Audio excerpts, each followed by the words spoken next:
Dear students, हम class 10th में हिंदी विषय में कृतिका भाग 2 में हिंदी के श्रेष्ठ लेखक कमलेश्वर द्वारा लिखित जार्ज पंचम की नाक नामक चैप्टर पढ़ रहे हैं। इस चैप्टर में हमने पढ़ा कि दिल्ली में जार्ज पंचम की मूर्ति बनाई गई थी। उस मूर्ति की रक्षा करने के लिए बहुत से पहरेदार लगाए गए थे, गश्त भी लगाई जा रही थी, परंतु अचानक जार्ज पंचम की मूर्ति से नाक गायब हो गई।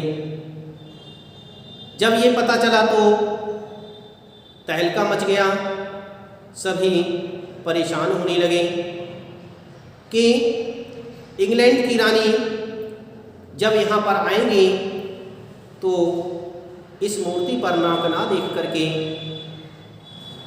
क्या विचार करेंगे, उस समय क्या होगा, इसी विषय पर सभी विचार कर रहे थे। इसके बाद मीटिंग बुलाई गई और मूर्तिकार को बुलाया गया।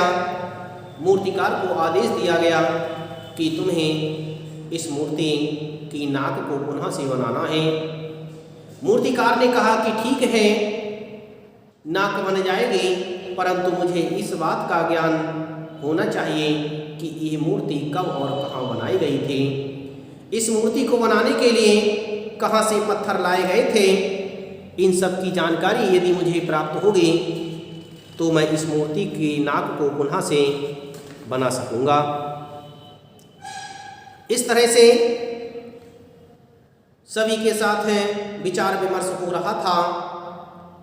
सब हुक्कामों ने एक दूसरे की तरफ देखा। एक की नज़र ने दूसरे से कहा कि यह बताने की जिम्मेदारी तुम्हारी है। ऐसा लग रहा था कि सभी एक दूसरे को देख करके इशारों ही इशारों में कह रहे हों कि इसको बताने की जिम्मेदारी तुम्हारी है। खैर, मसला हल हुआ। लेखक कहता है कि इस मुसीबत का हल दिखाई दिया और एक क्लर्क को फ़ोन किया गया और इस बात की पूरी छानबीन करने का काम सौंप दिया गया। एक क्लर्क को फ़ोन करके इस बात की जानकारी करने के लिए उसे ही जिम्मेदारी सौंप दी गई। उससे कहा गया कि तुम्हें यह जानकारी प्राप्त करनी है कि यह मूर्ति कब और कहाँ बनी थी और इस मूर्ति को बनाने के लिए पत्थर कहाँ से लाया गया था। यह सब जानकारी प्राप्त करने के लिए एक क्लर्क को जिम्मेदारी सौंप दी गई। पुरातत्व विभाग को फाइलों के पेट चीरे गए। जो पुरातत्व विभाग में फाइलें रखी हुई थीं वहाँ से पेच देखे गए, फाइलें टटोली गईं। कुछ भी पता नहीं चला। क्लर्क ने लौटकर कमेटी के सामने कांपते हुए बयान किया, सर मेरी खता माफ़ हो, फाइलें सब कुछ हजम कर चुकी हैं।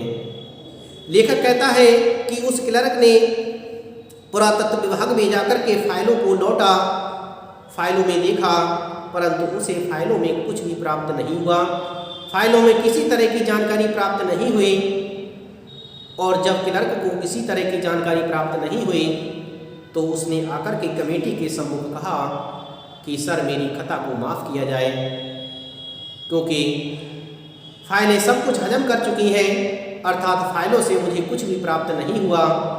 फाइलों में इस तरह की कोई भी जानकारी मुझे प्राप्त नहीं हुई।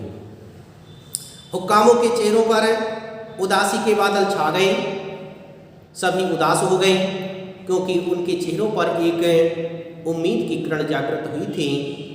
वो ऐसा लग रहा था कि जैसे पुनः से लुप्त हो गई हो। सभी के चेहरे फिर से उदास हो गए। एक खास कमेटी बनाई गई। फिर इस कार्य के लिए एक खास कमेटी को नियुक्त किया गया और उसके जिम्मे यह काम दिया गया कि जैसे भी हो यह काम होना है और इस नाक का दारोमदार आप पर है। इसमें दारोमदार जो शब्द आया है, दारोमदार शब्द का अर्थ है किसी कार्य के होने या ना होने की पूरी जिम्मेदारी या कार्यभार। इस तरह से पूरा दारोमदार उस कमेटी को सौंप दिया गया। उस कमेटी से कहा गया कि तुम्हें अपनी जिम्मेदारी में यह सब देखना है, तुम्हें ये पूरी जानकारी करनी है कि ये मूर्ति कब बनी थी, कहाँ से बनी थी, इसके लिए जो पत्थर लाया गया था वह पत्थर कहाँ से लाया गया, ये सब जानकारी तुम्हें प्राप्त करनी है। आखिर मूर्तिकार को फिर बुलाया गया, फिर से मूर्तिकार को बुलाया गया। उसने मसला हल कर दिया। वह बोला, पत्थर की किस्म का ठीक पता नहीं चला तो परेशान मत होइए, मैं हिंदुस्तान के हर पहाड़ पर जाऊंगा और ऐसा ही पत्थर खोज कर लाऊंगा। लेखक कहता है कि वह मूर्तिकार जब बुलाया गया तो उस मूर्तिकार ने कहा कि परेशान होने की कोई बात नहीं है, यदि उस पत्थर का पता नहीं चल पाया कि ये पत्थर कहाँ से लाया गया था जिससे ये मूर्ति बनाई गई थी, तो मैं हिंदुस्तान के हर पहाड़ पर जाऊंगा और हर पहाड़ पर जाकर के इसी तरह के पत्थर को खोजने का प्रयास करूंगा। कमेटी के सदस्यों की जान में जान आ गई। जो कमेटी के सदस्य थे, जो उदास बैठे हुए थे, उनकी उदासी फिर से समाप्त हुई और उन्हें लगा कि अब इस समस्या का हल हो सकेगा। ऐसा लग रहा था कि जैसे उनकी जान में जान आ गई।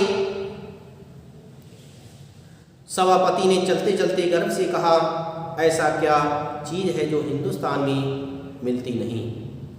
सभापति ने कहा कि ऐसी कौन सी वस्तु है जो इस हिंदुस्तान में ना मिल सके, अर्थात यदि उसे तलाशा जाए तो हम किसी भी वस्तु को प्राप्त कर सकते हैं।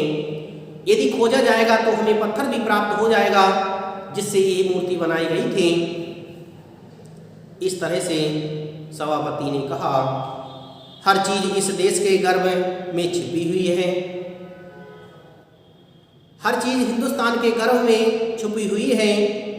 जरूरत खोज करने की है, खोज करने के लिए मेहनत करनी होगी, इस मेहनत का फल हमें मिलेगा, आने वाला जमाना खुशहाल होगा। लेखक कहता है कि सभापति ने ये बात कही थी कि हर वस्तु खोजी जा सकती है। हमारे हिंदुस्तान के गर्भ में बहुत से अमूल्य वस्तुएं हैं जिन्हें यदि हम खोजें तो हम प्राप्त कर सकते हैं, और खोज करने से, मेहनत करने से हम कठिन से कठिन वस्तु को भी प्राप्त कर सकते हैं। ऐसी कोई वस्तु नहीं है जिसे हम प्राप्त नहीं कर सकते, लेकिन उस वस्तु को प्राप्त करने के लिए हमें कठिन से कठिन परिश्रम करना होगा, कठिन से कठिन मेहनत करनी होगी। ये छोटा सा भाषण फौरन अखबारों में छप गया। लेखक कहता है कि जैसे ही ये भाषण दिया गया, ये भाषण समस्त अखबारों में छप गया। ये खबर समस्त हिंदुस्तान में फैल गई। सभी को ये पता चल गया कि समस्या का हल निकाला जा रहा है। इस तरह से लेखक कहता है कि हर जगह केवल यही चर्चाएं थी कि इस नाक को किस तरह से बनाया जाए, कैसे अपनी नाक बचाई जाए। हर कोई इसी विचार में लगा हुआ था।